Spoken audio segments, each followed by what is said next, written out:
बिहार के पूर्व मुख्यमंत्री जीतन राम मांझी जी एक कद्दावर नेता हैं, सीजन्ड पॉलिटिशियन हैं और वो कोई भी निर्णय बड़े सोच समझ कर लेते हैं। उनके बेटे संतोष सुमन ने महागठबंधन सरकार से मंत्री पद से इस्तीफा दे दिया है।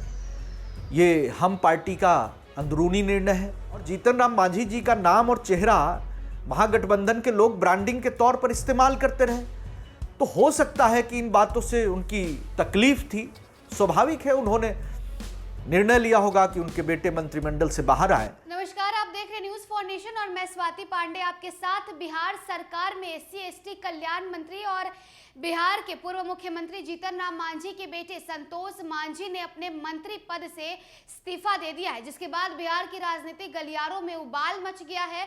लगातार तमाम मंत्रियों का, नेताओं का, विधायकों का प्रतिक्रियाएं सामने आ रही है। बता दें कि जैसे ही सुबह सुबह जीतन राम मांझी बिहार सरकार में मंत्री विजय चौधरी से मुलाकात करने जाते हैं, उसके बाद ये खबर आती है कि उनके बेटे यानी संतोष मांझी ने इस्तीफा दे दिया, जिसके बाद बिहार की राजनीतिक गलियारों में हलचल मच जाती है। आप बताएं कि बीजेपी की तरफ से डॉक्टर निखिल आनंद ने भी अपनी प्रतिक्रिया दी है। उन्होंने कहा है कि ये कोई हल्की फुल्की बात नहीं है कि किसी महागठबंधन में रह करके कोई नेता अपने ही महागठबंधन से खुश ना हो। ये कोई हल्की फुल्की बात नहीं है कि जीतन राम मांझी जैसे कद्दावर नेता ने अपने बेटे को किस तरह से मंत्री पद से इस्तीफा देने को कहा होगा।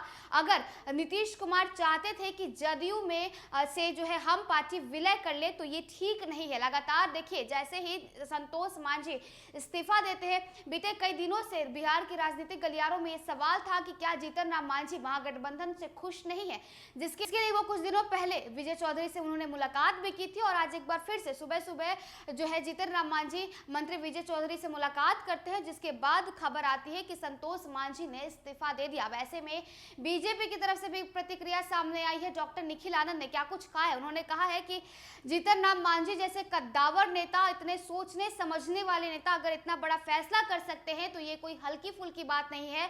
नीतीश कुमार को ये सोचना चाहिए। क्या कुछ कह रहे हैं डॉक्टर निखिल आनंद, आपको उनकी पूरी बातों के साथ छोड़े जाते हैं। बिहार के पूर्व मुख्यमंत्री जीतन राम मांझी जी एक कद्दावर नेता हैं, सीजन्ड पॉलिटिशियन हैं और वो कोई भी निर्णय बड़े सोच समझ कर लेते हैं। उनके बेटे संतोष सुमन ने महागठबंधन सरकार से मंत्री पद से इस्तीफा दे दिया है। ये हम पार्टी का अंदरूनी निर्णय है और जीतन राम मांझी जी को कोई डिक्टेट नहीं कर सकता है। वो बड़े ही पुराने और गंभीर नेता हैं। अब पिछले दिनों उन्होंने जो सवाल उठाए हैं वो भी बड़े गंभीर थे, जिस पर लगता है कि महागठबंधन सरकार और उनके नेता ध्यान नहीं दे रहे थे। उन्होंने दलितों के बीच सरकारी योजनाओं के नहीं पहुंचने को लेकर के, दलितों के दमन उत्पीड़न को लेकर के, दलित समाज की उपेक्षा को लेकर के सवाल उठाए थे और नीतीश सरकार के दौरान ये बातें देखी जा रही है। राष्ट्रीय अनुसूचित जाति के आयोग के अध्यक्ष विजय सापला जी ने पिछले दिन 2 आंकड़े जो बताए वो भी हैरान करने वाले थे कि प्राथमिक विद्यालय से उच्च विद्यालय तक 80% अनुसूचित जाति के छात्र छात्राएं ड्रॉप आउट हो जाते हैं। फिर सिर्फ 4 से 5% ही अनुसूचित जाति के लोग BPL सूची से ऊपर जीवन बसर कर रहे हैं, यानी 94-95% अनुसूचित जाति के लोग गरीबी रेखा के दायरे में है। इतनी दयनीय उनकी आर्थिक स्थिति है। सरकार की योजनाओं का लाभ, सरकार की आर्थिक योजनाओं का लाभ कोई भी दलित समाज को नहीं पहुंच पा रहा है, नहीं मिल पा रहा है बिहार में। ये बड़ी गंभीर बातें हैं। पॉलिसी मेकिंग, प्लानिंग और एग्जीक्यूशन में बिहार में बड़े फॉल्ट है।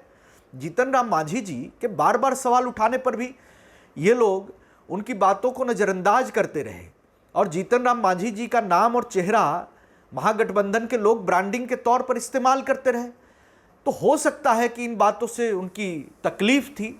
स्वाभाविक है, उन्होंने निर्णय लिया होगा कि उनके बेटे मंत्रिमंडल से बाहर आए। अब देखना होगा कि आगे वो क्या निर्णय लेते हैं।